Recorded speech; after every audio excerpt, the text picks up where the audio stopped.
भी शिवलिंग का प्राकट्य भी ओम से ही होता है।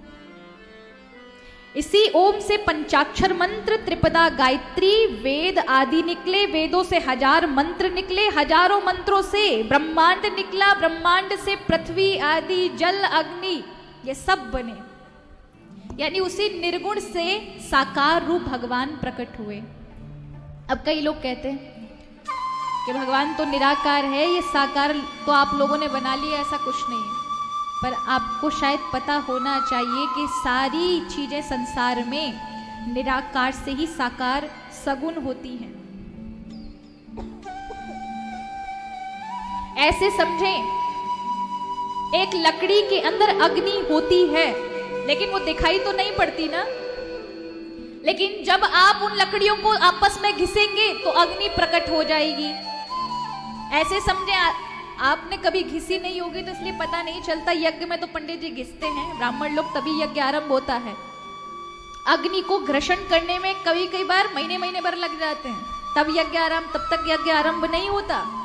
लेकिन फिर भी लोग, अगर आप उदाहरणता में कहूं तो माचिस के अंदर, तिल्लियों के अंदर अग्नि है या नहीं है? आप माचिस की उस सलाखा पे घिसते हैं, अचानक अग्नि प्रकट हो जाती है।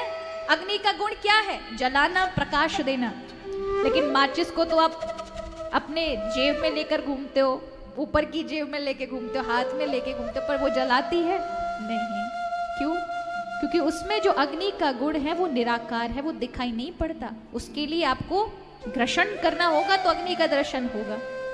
उसी प्रकार तिल को ले लीजिए, तिल के अंदर तिल का तेल व्याप्त होता है लेकिन दिखाई तो नहीं पड़ता। एक तिल का तेल का दाग कपड़े पे पड़ जाए तो चिकना कर देता है, लेकिन वही कपड़ों पे आप मनो तिलों को लेकर बाजार में बेचने जाते हैं, तब भी चिकने नहीं होते कपड़े। अगर तिल का दर्शन करना है, तिल के तेल का दर्शन करना है तो तिल को पिरोना पड़ेगा, तो तेल दर्शन होगा। उसी प्रकार निराकार सब कुछ, उससे सगुण साकार है। एक बीज के अंदर फलदार अनंत शाखा वाला वृक्ष छुपा होता है। नहीं छुपा होता तो वो वृक्ष कैसे बनेगा?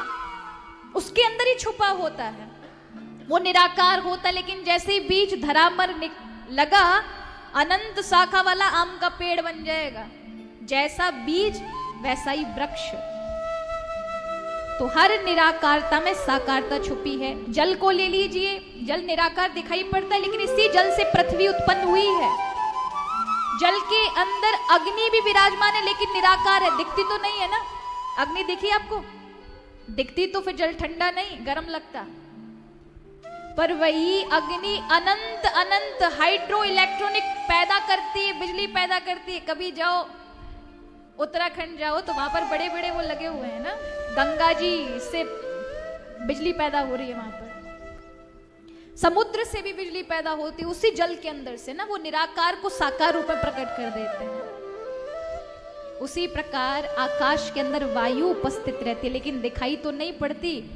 लेकिन अभी आप हॉल में बैठे हो तो कई लोगों को पसीने आ रहे होंगे ना, तो पंखे के पास बैठ जाओगे तो धू धू करके पंखा चलता है तो उससे अनुभव होता है ना।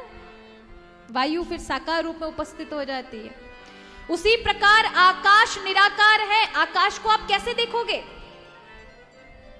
लेकिन आकाश का गुण है शब्द, जो आप सुनते हो वो आकाश के कारण है। अगर ये अवकाश खत्म हो जाए तो आप सुन नहीं पाओगे। इसलिए ध्वनि का, मंत्र का विज्ञान बहुत बड़ा है। वो मैं आगे आने वाले समय में, आगे आने वाली कथाओं में श्रवण कराऊंगी कि ध्वनि और मंत्र का प्रभाव हमारे ऊपर क्यों पड़ता है। ऐसे समझें कि अगर अवकाश, ये जो खालीपन है, ये खत्म हो जाए, आकाश का वायु खत्म हो जाए तो फिर आप आवाज नहीं सुन पाओगे। ऐसे समझें किसी घड़ी को जिसमें अलार्म है उसे बंद करके एक गिलास में रख देंगे ना, और उसमें वायु अगर प्रवेश नहीं होगी तो आपको अलार्म की चाहे कितनी घनी आवाज हो फिर भी नहीं आएगी, क्योंकि वायु का श्वसन ना मिलने के कारण और आकाश का अवकाश ना मिलने के कारण वो घड़ी की ध्वनि आपको सुनाई नहीं देगी।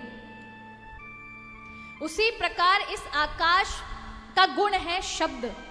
जो आप मेरे मुख से सुन रहे हैं, ये आपके कानों के माध्यम से आ रहा है। तो उस निर्गुण परमात्मा का, आकाश का गुण है सगुण शब्द। लेकिन इस सगुण शब्द को आप देख तो नहीं सकते ना, केवल सुन ही सकते हो। शब्द को सुन ही सकते हैं, ये आकाश का गुण है। लेकिन जब आप इसको लिखते हैं, इन शब्दों को लिपिबद्ध करते हैं, तो वो दिखाई पड़ता है कि नहीं पड़ता? ये जितने भी शास्त्र हैं, ये शब्द के ही तो सगुण साकार रूप हैं जिनको आप देख सकते हैं। उसी प्रकार सारी चीजें निर्गुण से होकर सगुण साकार ही बनती हैं। उसी प्रकार भगवान का जो शिवलिंग है वो निराकार है, वो निराकार से साकार रूप में भगवान की मूर्ति रूप आया। लेकिन इसमें भगवान का जो शिवलिंग है वो श्रेष्ठ माना जाता है। मूर्ति पूजा भी करनी चाहिए, लेकिन शिवलिंग की पूजा अत्यंत महान बताई।